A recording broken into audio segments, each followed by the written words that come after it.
శ్యాంబాబు క్యారెక్టర్లోనే రాష్ట్ర వ్యాప్తంగా ప్రచారం చేపట్టనున్నారు పృథ్వీ.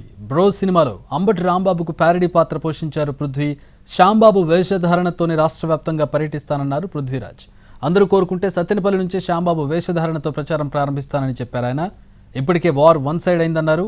తాను టికెట్ ఆశించడం లేదని, ఎన్నికల్లో పోటీ చేసేంత డబ్బు కూడా తన దగ్గర లేదన్నారు పృథ్వీ. యాక్టర్ పాలిటిక్స్ రాకముందు ఏమో యాక్టర్. సో నేను ఆ డ్రెస్ వేసుకుని ప్రచారం చేస్తాను. మా మేనిఫెస్టోని ముందుకు తీసుకెళ్తాం.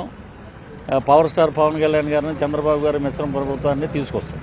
ఒక మంచి నాయకుడు రావాలి, ఒక మానవత్వవాది, పేద ప్రజల కోసం కష్టపడే వ్యక్తి కోసం పోరాడాలి. మనకి పదవి కాదు ముఖ్యం, ఆయన అసెంబ్లీలోకి అడుగు పెట్టాలి, పేద ప్రజల సంక్షేమం కోసం ఆయన పాటుపడాలి. అదే మా ధ్యేయం. ఇప్పుడు ఏంటంటే మన ఇంట్లో పెళ్లి జరుగుతుంటుంది, సరే ఏదో డిస్కషన్ జరుగుతుంటుంది, అవి కూడా మీడియాకి చెప్పరు కదా. ఏదో అధినాయకులు మాట్లాడుకుంటారు, ఏ సీటు ఏంటి అనేది వాళ్ళకి తెలుసు. అవి మన కార్యకర్తగా మా ఇద్దరు బాసులు ఏం చేస్తారు, పవన్ కళ్యాణ్ గారు ఎలా వెళ్తున్నారు జనాలకు అందరూ తెలుసు, చంద్రబాబు నాయుడు గారు ఎలా వెళ్తున్నారో తెలుసు. రెండు జెండాలు కలయిక మాకు అద్భుతంగా ఉంది. ఎక్కడికి వెళ్ళినా బ్రహ్మరథం పడుతున్నారు ప్రజలు. Already war one